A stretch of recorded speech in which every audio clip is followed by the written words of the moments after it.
गौरी शंकर भगवान की जय। आप सभी का मंगल हो।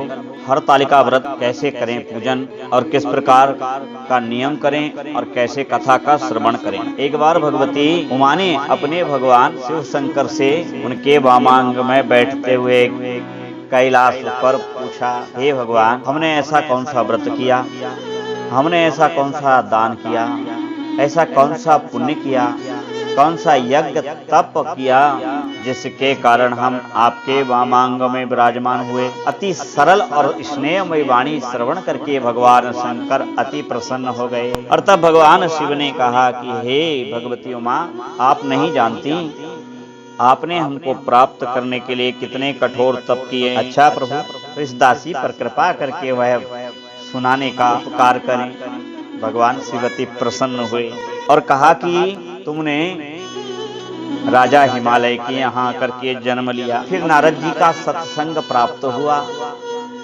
संतों का जब सत्संग मिलता है तो प्यारे भक्ति और भगवान आंगन में ही उतर आते हैं। आपने अति कठोर तप किया। कैलाश गिरि शिखर के एक विपिन में, एक वन में अत्यंत कठोर तप करने लगी। इतना ही नहीं, तुमने इतना कठोर तप किया। हे भगवती देवी पार्वती, तुम्हारा तप बड़ा विचित्र था। जब घोर ग्रीष्म ऋतु आती और बड़ी भयानक गर्मी पड़ती, तब तुम चारों ओर अग्नि जला करके उस अग्नि के मध्य में बैठ करके तप करती मेरे लिए। हे भगवती पार्वती, जब वर्षा ऋतु आती तब तुम झोपड़े गुफाओं का त्याग करके खुले आकाश में उस वर्षा के संपूर्ण जल को अपने शरीर पर सहते हुए तप करती। और जब शीतकाल आता तो तुम उस हिम शिखर से रिश्ते अत्यंत शीतल जल में बैठ करके उस जल में आकंठ डूब करके तप किया करती। तुम्हारा ऐसा कठिन तप देख करके देवताओं के आसन हिल रहे थे। और इतने पे भी आनंद की बात यह थी कि किसी भी प्रकार का संशय तुम्हारे मन में नहीं था। नित्य नव चरण उपज अनुरागा, नित्य नित्य तुम्हारे मन में एक नई प्रीति उत्पन्न हो जाती थी मुझे प्राप्त करने की। पार्वती, इतना ही नहीं, तुमने क्या किया जानती हो? तुमने 1000 वर्ष तक कंद और फल खाए, फिर तुमने 100 वर्षों तक उनका त्याग कर दिया और केवल शाक पत्रावली खाई, फिर तुमने वह भी त्याग दिया। फिर तुमने कुछ दिन तक भोजन क्या किया? केवल जल पिया, फिर जल भी त्याग दिया। फिर बतासा कहते हैं बात आशा, अर्थात बात माने वायु, केवल वायु ही पी। ये कठिन कछु दिन उपवास, फिर तुमने वह भी त्याग दिया और तुम शीर्षासन करके तप करने लगी। और फिर क्या हुआ कि बेल पत्र मही परई सुखाइए, संवत सहस 3 सोई खाई। 3 संवत तक तुमने केवल बिल्व पत्र खाया। कौन सा बिल्व पत्र? जो वृक्ष अपने आप गिरा देते, अजी गिरा ही नहीं देते, गिरकर वह वृक्ष सूख जाते, तब तक तुम प्रतीक्षा करती और फिर उन सूखे पत्तों को खाती। फिर तुमने वह सूखे पत्ते खाना भी त्याग दिया। जब ऐसा घोर तप देखा तो देव ऋषियों की पत्नियां, देवताओं की पत्नियां, उन्होंने जब तुम्हारा यह दृश्य देखा तो एकदम सबके मुंह से निकला, ऊ मां। ऐसा घोर तप पुनि परिहरे सुखाने पर उमा नाम तब भय अपना। जब यह भी त्याग दिया तो देवताओं की, ऋषियों की पत्नियों के मुंह से गंभीर वाणी निकली, उमा, आपका उस वाणी से नामकरण हो गया और आपका एक नवीन नाम हो गया उमा। बोलिए भगवती उमा महारानी की। ऐसी तप देख करके विधि, हर और हरि तीनों ही प्रसन्न हो गए। आकाशवाणी हुई कि हे शैलपुत्री, तुम जो चाहती हो वह पूर्ण होगा, अब तुम अपने भवन को जाओ। देववाणी सुन करके तुम घर आ गई।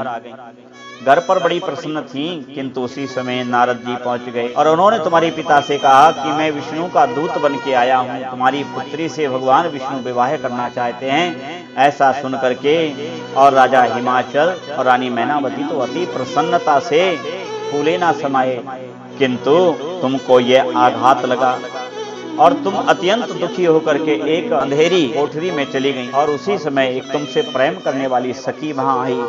सखी से तुमने बहुत विलाप करते हुए रोते हुए अपनी पीड़ा कही कि मेरी प्रीति केवल और केवल भगवान शिव से है, यदि मैं विवाह करूंगी तो शिव से, अन्यथा इस देह को त्याग दूंगी। और ऐसी वाणी और ऐसा संकल्प दृढ़ देकर तुम्हारी सखी ने तुमको हरण कर लिया और कहा कि मैं तुमको ऐसे वन में ले चलती हूँ जिस वन का मेरे अलावा किसी को पता नहीं। और हरण करके तुम्हारी सहेली को उस विपिन में ले गई। उस घनघोर विपिन में रहकर तुम तप करती रही। यहाँ हिमाचल बड़े दुखी हो गए और मन में विचार करने लगे कि अब मेरे वचन का क्या होगा जो मैंने विष्णु को दिया है। उस समय राजा हिमाचल अपने नगरवासियों को साथ में लेकर के और चिंता करते हुए खोजते तुम्हें निकले कि ना जाने किस अजगर ने मेरी सुंदर बच्ची को निगल लिया है, अथवा कोई राक्षस अपहरण करके ले गया, अथवा तो कोई वन्य जीव ने उसको खा डाला है।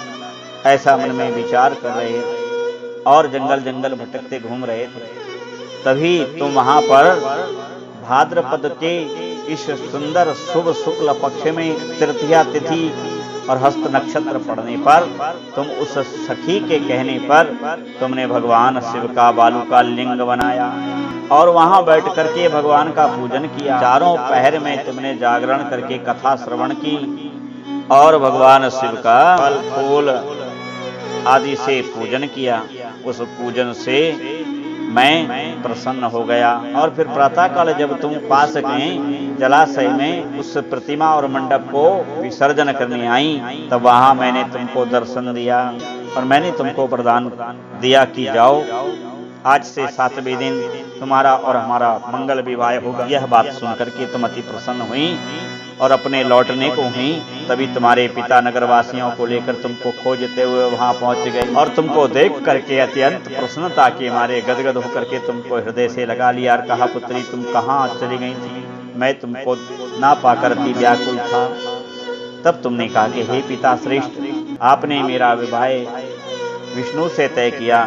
इसी दुख से दुखित होकर के मैं इस विपिन में आ गई, क्योंकि मैंने जो भी तप किया है वह केवल भगवान शिव को पति के रूप में प्राप्त करने के लिए किया है। इतना सुन करके राजा हिमाचल फूट फूट करके रोने लगे और कहा, नहीं बेटी, तुम जैसा कहोगी वैसा ही करूंगा। मैं अवश्य तुम्हारा विवाह भगवान शिव से ही करूंगा। अब तुम घर लौट चलो।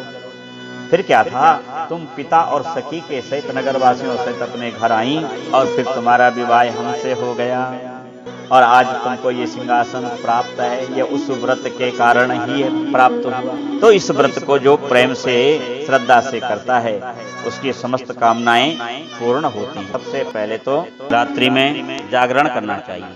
4 पहर की 4 पूजा होती है। इसका अर्थ क्या है? जीवन में 4 चीजें हैं, अर्थ, धर्म, काम और मोक्ष, अर्थात चारों ही हमारी पूर्ण हो। अन्न जल का त्याग इसका महत्व प्रतिपादित करता है कि हमें अन्न का और जल का दुरुपयोग नहीं करना चाहिए। गौरी और सखी का पूजन करना चाहिए।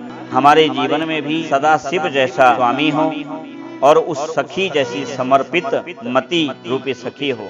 सखी का मतलब है हमारी मैत्री रूपी सखी कल्याणमयी हो। विसर्जन तालाब में करना चाहिए। विसर्जन का अर्थ है हमारे जीवन का उत्तम विसर्जन हो, कष्ट रहित विसर्जन हो।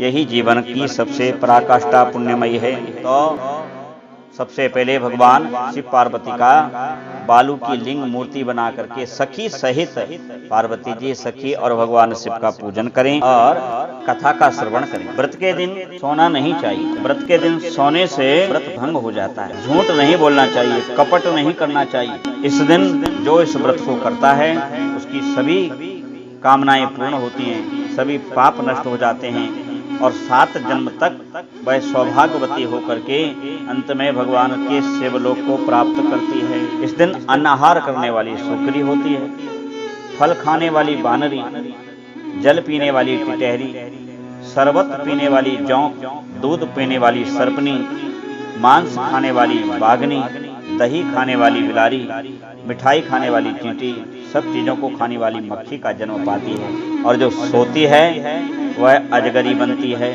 जो पति को धोखा देती है वो मुर्गी का जन्म पाती है। अतः स्त्रियों को अपना परलोक सुधारने के लिए पुण्यमय होकर के व्रत करना चाहिए। ऐसा करने से भगवान शिव सेवा प्राप्त होते हैं। बोले हरतालिका व्रतराज की जय। गौरी शंकर सीताराम, गौरी शंकर सीताराम, गौरी शंकर सीताराम, गौरी शंकर सीताराम।